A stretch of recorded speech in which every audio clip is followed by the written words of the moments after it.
The endomembrane system is the next topic that will be presented concerning the differences between prokaryotes and eukaryotes.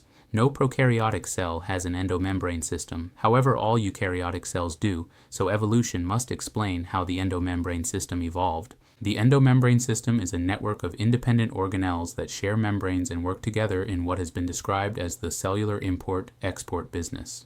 When one cell makes something that other cells of the organism needs, the endomembrane system exports it. Likewise, when a cell needs to take something into the cell from outside the cell, it also uses the endomembrane system to import these. The endomembrane system is composed of many structures. There is the nuclear membrane, the endoplasmic reticulum, the Golgi apparatus, lysosomes, vacuoles, vesicles, and the cell membrane. Each of these parts all share the same type of membranes. All of these individual organelles and structures combine to make a single functional unit. All of these have the same structure of the membranes, and they merge, combine, interact, move, and share components of these membranes in coordinated ways. It is very much like the amazing cytoskeleton of controversy number 23, where components of these systems are constantly changing and interacting. Each of these parts can be physically separated at times, and at other times are connected to exchange materials. Each of these performs functions of the import and export business. The nuclear membrane contains the DNA, and this is made into RNA in the nucleus or brain of the cell. The RNA carries the information to make proteins to the endoplasmic reticulum,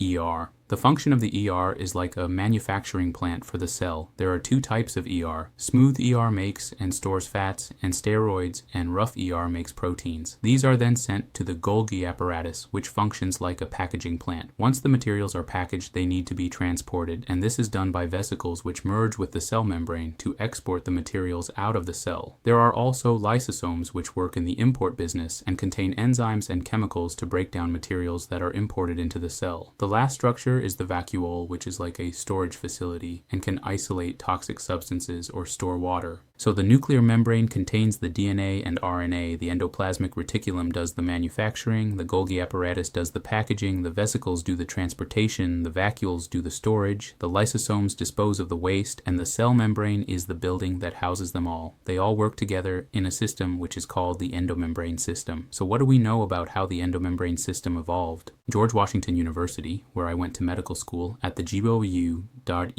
website in the article Origin of Eukaryotes, summarizes it as the origins of endoplasmic reticulum, Golgi, nuclear membranes, chromosomes, and mitosis are not known. A few hypotheses have been proposed, but because these are not based on any actual observations, are mere speculation. This lack of understanding of the origin of the endomembrane system is confirmed in the journal Cold Spring Harbor Perspectives in Biology in the article Missing Pieces of an Ancient Puzzle, Evolution of the Eukaryotic Membrane Trafficking System, where they hope their data will allow for new insights into the history and forces that shape the evolution of this critical cell biological system. There is also the article Transport and Internal Organization of Membranes, Vesicles, Membrane Networks, and GTP-Binding Proteins, published in the Journal of Cell Science, where it is hoped that resolving the question of the origin of internal membranes may help us to understand the mechanism of intracellular transport.